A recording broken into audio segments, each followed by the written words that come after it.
रास्ते में पड़ी हुई चीज़ों को नहीं उठाना चाहिए। हो सकता है किसी ने काला जादू करके फेंका हो, या फिर वो कुछ और हो सकता है जो कि हमारे लिए सही नहीं है। ऐसी ही एक गलती राम बाबू ने की थी। जब वो अपनी ड्यूटी से लौट रहा था तो उसे रास्ते में कुछ ऐसी चीज़ें पड़ी मिली जिसे उसने उठा लिया और अपने साथ अपने घर ले गया। फिर उसके साथ कुछ ऐसी घटनाएं शुरू हुई जिसकी उसने कल्पना भी नहीं की थी। आइए सुनते हैं कि आखिर राम बाबू के साथ ऐसा क्या हुआ था। राम बाबू नाम का एक व्यक्ति एक छोटे से स्टेशन पर रेलवे गार्ड की जॉब करता था। वह एरिया सुनसान जंगलों से भरा हुआ था। रात को 10 बजे आखिरी ट्रेन आती थी। उसके बाद राम बाबू की ड्यूटी खत्म होती थी और कभी कभी बाहर उसे रिक्शा मिल जाता था और कभी नहीं मिलता था। तो वहाँ से वो अपने क्वार्टर के लिए निकलता था। तो बीच में 10 मिनट का रास्ता था जो कि काफ़ी सुनसान था। अंधेरा होने के कारण उसे काफ़ी समस्याएं होती थी क्योंकि आसपास जंगल था। तो वहाँ से जंगली जानवर या फिर सांप आदि का खतरा रहता था। लेकिन राम बाबू को आदत हो चुकी थी। ऐसी ही एक रात राम बाबू रात को 10 बजे अपनी ड्यूटी ख़त्म करके स्टेशन से बाहर निकला। वह रात ठंडी की रात थी। हर रात की तरह उस रात भी राम बाबू अपनी ड्यूटी ख़त्म करके स्टेशन से बाहर आया और कोई रिक्शा ढूंढने लगा जिससे वो अपने घर जा सके। लेकिन अंधेरी रात थी और ऊपर से ठंड, जिस वजह से उसे दूर दूर तक कोई रिक्शा नहीं दिख रहा था। तो उसने सोचा कि चलो हर बार की तरह पैदल ही चल लेते हैं। तो वो पैदल ही निकल पड़ा। उसके हाथ में एक टॉर्च था और दूसरे हाथ में एक बैग था जो कि वो अपने साथ ड्यूटी पे ले जाता था। राम बाबू थोड़ा आगे गया तो अब वहाँ से जंगल का रास्ता स्टार्ट होता था। वो उस रास्ते पे चल पड़ा, लेकिन उसे पता नहीं क्यों अजीब सा डर लग रहा था। हालांकि वो रास्ता जान पहचान का ही था, लेकिन फिर भी उसे लग रहा था कि आज कुछ अलग है।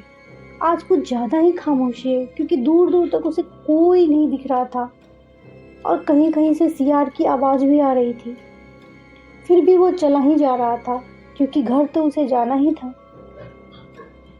और उस इलाके में बहुत सारी भूत प्रेत आदि की अफवाह भी फैल रखी थी, जिससे उसके अंदर डर भी था कि कहीं ऐसा ना हो कि मेरे साथ कुछ ऐसी घटनाएं हो जाए।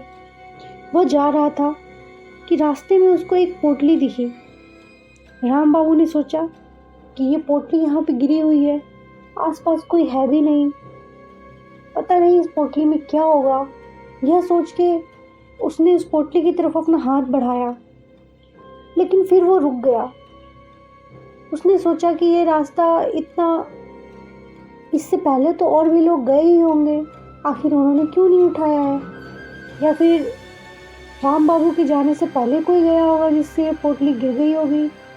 ये सब सोच के राम बाबू ने वो पोटली नहीं उठाई। उसने सोचा कि कल सुबह जब वो ड्यूटी पर आएगा फिर भी उसे वहीं पे पोटली पड़ी मिली तो वो उठा लेगा। यह सोच के वो आगे चला गया। जब वो थोड़ा और आगे गया तो उसने देखा कि एक झुमका गिरा है जो कि चमक रहा है। उसने देखा, उसने सोचा पीछे पोटली गिरी हुई थी, थोड़े दूर जाने पे मुझे एक झुमका दिख रहा है, क्या मैं इसे भी उठाऊं या छोड़ दूं।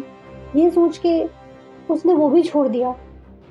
वो थोड़ा और आगे गया, तभी अचानक उसे एक सोने की चमचमाती हुई सी चैन गिरी दिखाई दी। अब राम बाबू अपने मन के लालच को कंट्रोल नहीं कर पाया। उसने सोचा कि हो सकता है ऊपर वाले ने आज मेरी किस्मत में इतनी सारी दौलत लिखी हो। ये सब सोच के राम बाबू ने उस सोने की चैन को उठाया और उसे अपने जेब में डाल लिया। राम बाबू बहुत खुश था। उसने सोचा कि चलो मैंने पीछे की दो चीज़ों को छोड़ दिया, लेकिन किस्मत को जब देना होता है तो वो कहीं ना कहीं से दे ही देता है। इसीलिए उसने अपनी खुशी को अपने अंदर रखा और जल्दी जल्दी से घर जाने लगा। वह अपने क्वार्टर में अकेले ही रहता था क्योंकि उसकी फैमिली दूर रहती थी। वो बस वहाँ से मनी ऑर्डर कर दिया करता था क्योंकि कनेक्टिविटी अच्छी नहीं होने के कारण वो अपनी फैमिली को वहाँ नहीं रख पाता था। राम बाबू जल्दी जल्दी अपने घर जा रहा था। उसे डर भी लग रहा था और उसके अंदर एक अलग सी खुशी भी थी। उसने सोचा कि बहुत दिनों बाद उसे इतने पैसे मिलेंगे ताकि वो जो जो चीज़ें उसने सोची है वो चीज़ें वो कर पाए। यह सोच के वो जल्दी से अपने कदम बढ़ाता हुआ अपने घर जा रहा था। राम बाबू घर पहुंचा। घर पहुंचकर राम बाबू ने दरवाज़ा खोला और पानी पिया। उसके बाद वो तुरंत अपनी जेब में हाथ डाला ताकि वो उस चैन को निकाल के एक बार देख सके। लेकिन जब राम बाबू ने अपनी जेब में हाथ डाला तो वो हक्का बक्का रह गया, क्योंकि उस जेब में जिसमें उसने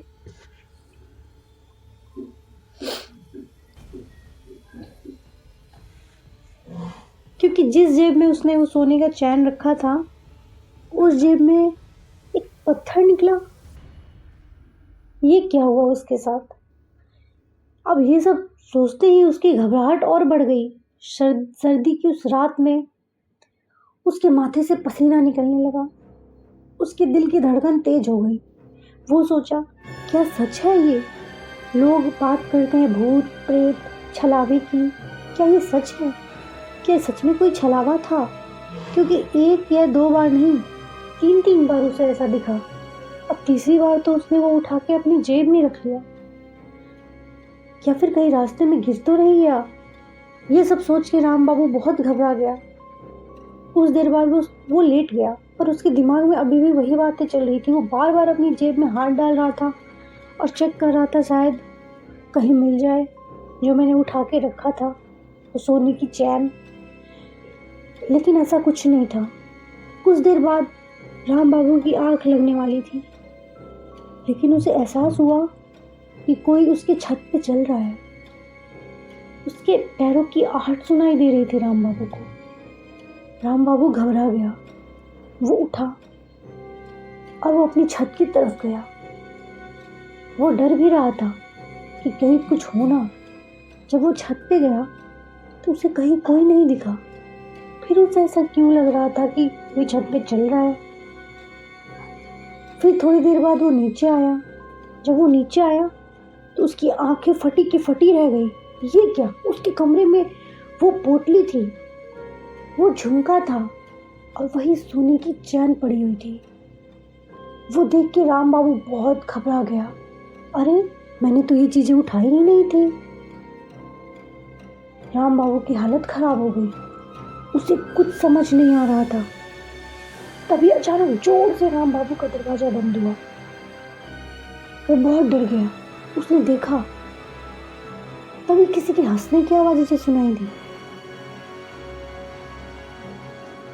जैसे कोई इसे कह रहा हो, राम बाबू, आखिर तुम मुझे अपने घर नहीं आए। राम बाबू बहुत घबरा गया। उसने किचन में देखा, कोई किचन में खड़ा था। वो सोचा क्यों ना मैं बाहर भाग जाऊं, लेकिन बाहर कहाँ जाता वो? बाहर तो जंगल था, सुनसान जगह था। उसके क्वार्टर के 500-600 मीटर के दायरे में कोई और क्वार्टर नहीं था। वो बहुत घबरा गया। वो अभी इतना सोच ही रहा था कि जो किचन में जो साया था वो उसकी तरफ बढ़ने लगा। राम बाबू ने देखा कि सफेद साड़ी में एक लेडी खड़ी है। घूंघट लिया हुआ है उसने और वो हंसे जा रही है। उसकी हंसी नॉर्मल नहीं थी, उसकी हंसी बहुत डरावनी थी, जो कि राम बाबू की जान निकाल रही थी। तभी अचानक राम बाबू की नजर उसके पैर पे पड़ी।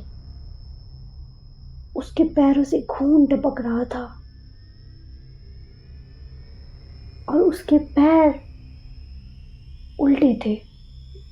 जी हाँ, उसके पैर उल्टे थे, यानी कि वो एक प्रेत आत्मा थी, या फिर छलावा, या जो कह लो, क्योंकि छलावा इसी तरह हमारे पीछे पड़ता है। पहले वो हमें कुछ ऐसा दिखाता है जिसकी हमें ज़रूरत हो और हम उसको चाह के भी इग्नोर नहीं कर सकते, उसे उठा लेते हैं और वो फिर हमारे पीछे पड़ जाता है। सेम ऐसा ही राम बाबू के साथ हुआ था। दूसरे दिन जब सुबह होती है तो लोग देखते हैं कि राम बाबू का दरवाज़ा खुला है।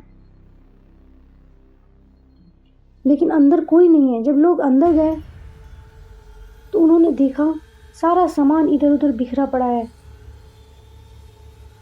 लेकिन वहाँ पे कुछ और नहीं है। जमीन पर एक सुनहरी चैन, एक पत्थर और एक पुरानी पोटली और एक झुमका पड़ा है। ये सब देख के लोग हक्के बक्के रह गए कि आखिर ये सारा सामान राम बाबू के कमरे में है और राम बाबू कहाँ है। तब से लेकर राम बाबू का कोई पता नहीं चला। उस छोटे से स्टेशन पर अब कोई गार्ड ज़्यादा दिन तक टिक नहीं पाता। कहते हैं रात के वक्त जब आखिरी ट्रेन निकल जाती है और जब कोई गार्ड वहाँ पे अकेला होता है तो उसे सुनाई देता है, राम बाबू की आवाज़ उसे सुनाई देती है और वो कहती है, लालच मत करना, लालच बुरी भला होती है। दोस्तों, आपको ये मेरी कहानी कैसी लगी प्लीज़ कमेंट में ज़रूर बताइएगा और मेरे चैनल को सब्सक्राइब कर लीजिए।